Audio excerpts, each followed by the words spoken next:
everybody, Tommy here, and my dog. Come here. Hi, this is Zeke.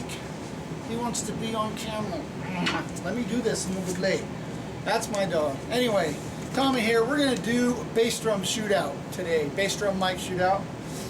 Been wanting to do this for a while, but I haven't had all the mics I wanted, so I had to borrow one.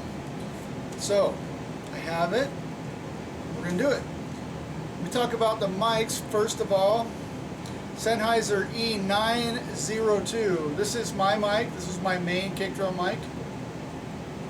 I've been using it forever. I really like it. The Sennheisers are really good for giving you a natural sound. Whatever this is picking up, that's what the drum sounds like, typically. And I really like that. I don't want my mic messing around with the sound. I like the mixing board or something else messing around with the sound. So let me show you the frequency response on this mic. Okay. Sennheiser E902 900 series. Next mic, AKG D-112. Everybody knows this mic.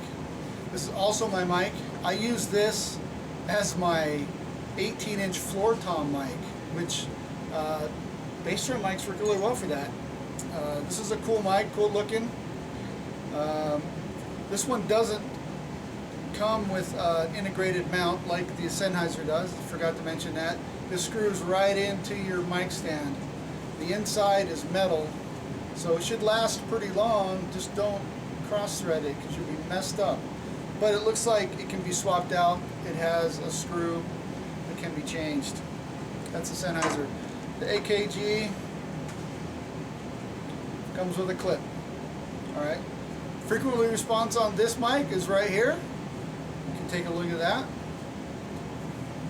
Alright. AKG D-112. Everybody knows it. Okay, this is the mic I didn't have. I had to borrow it. Speaking of mics, I borrowed it from this mic. Mike Rutt, good friend of mine. We've done a lot of music together. We did Nashville Next and actually won in Utah and went to Nashville to compete. That was pretty cool. So check that out. 2018, I think? 17? I don't remember. Anyway, check out Mike Rutt. He's everywhere. This is his mic, the Beta 52. Everybody knows this mic too. So also integrated clip, I guess. It screws right onto your mic stand, so don't strip this one out either. This is massive. This thing's super heavy. It's about twice as heavy as this. But I was told by a good friend who, if I dropped his name, y'all would know. So I'm not going to do that. If you put this mic in the hole of a front bass drum head, right to the blue line, you're money every time. So we'll see. I've never used one of these. We're going to find out. Here's the frequency response of the Beta 52. This is the 52A, so the newer model. Alright, cool mic. And then just for the heck of it, I'm putting on a 57. The reason is everybody has one of these. So we're going to compare it to some of the best mics on the market so you can see nothing fancy about this. Just a regular old 57. Go ahead and check out the frequency response on this mic. Alright, so let me show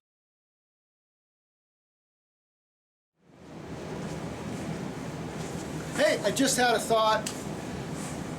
I don't have an Audix D6. And the reason I don't have an Audix D6 is because it's scooped. And here's what I mean. Check out the frequency response on the D6. See that big scoop out of it? It adds a lot of low end and a lot of high end. So some people really like that. And that's a pretty popular mic. But for me, not liking all the extra oomph the mic is doing for recording. I would prefer a mic that's a little more flat and letting the mixer have control over adding low and high end. That's just my preference. However, that is a fantastic mic for floor toms. So, something to think about. But that's why I don't have the D6, if you are wondering. Alright, now, back to the show. Alright, so let me show you how I have these set up. I've got them set up how I would normally set up an external bass drum mic. I like my external bass drum mics to be about 8 inches away from the bass drum head, pointed at the hole. My hole is, my bass drum hole is at 3 o'clock. I just always have it at 3 o'clock. It works better that way for stage anyway, because mic stands can reach it better than if it's too low. So 3 o'clock, 8 inches away from the reso head. I don't have a reso head on my studio kit. So if you think about it, this mic is about 22 inches away from the batter head. You can see they're all lined up. They're all about equal with the center of the bass drum. And I have everything in a tunnel. So I put a blanket over everything, and it works out really well. A side note, I think this looks super cool. These 3 mics set up like this. So here's a picture of that. And there you have it. Anyway, I'm going to A and B these mics first for you. We're going to show some frequency on the DAW in Logic, and then I'm going to play a little ditty with all of these. Everything is flat, no effects. All the volume is the same across the board for the bass drum mics. I do want to say the Beta 52 needed the most input gain to get the same level as the rest. I don't know why, not much, a couple clicks, but this needed more to get it. And maybe it's because it's the only super cardioid mic. The rest of these are cardioid mics, so they have a little bigger spectrum of listening. Super cardioid, which is really interesting to me because it's a bass drum mic with a giant diaphragm. So, without further ado, here's some A and B, and then a little ditty, and we'll come back and talk about it. Okay, let's go ahead and take a look at the frequencies on these and what we're getting out of the mics. Everything's flat, and go ahead and check out the curve, and you can see the difference as well as hear a difference.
So what do you think? That was pretty exciting. The Beta 52 has a lot of natural low end, so maybe this is something to consider if you're playing out live and you don't want to mess with the mix too much. I thought the Sennheiser gave the best sound as far as natural. So when I'm playing, the sound I hear in my studio is the sound you hear from this. That's pretty much what it is. And the AKG was good. Not really, not super impressed with it. I might end up getting rid of this and getting a Beta 52. So if anybody wants a like new AKG D-112, give me a buzz. And the Sennheiser SM57, it tried. It'll work if it's all you have, but it really sounds like an overhead mic. I'm probably getting better sound from my overhead mics, actually, for the bass drum. But if this is all you have, this is all you have, and make it work. Make that music. That's what it's all about. All right, so thanks a lot. Check out some other videos I have, and look forward to Snare Drum Mic Shootout I'm going to be doing with a mic I don't have, but I'm also borrowing from Micro 421.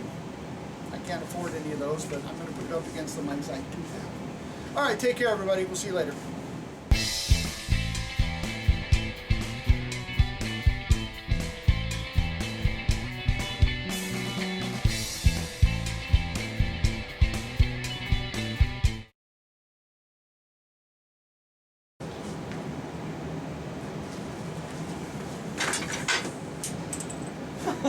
Just dropped a bunch of stuff.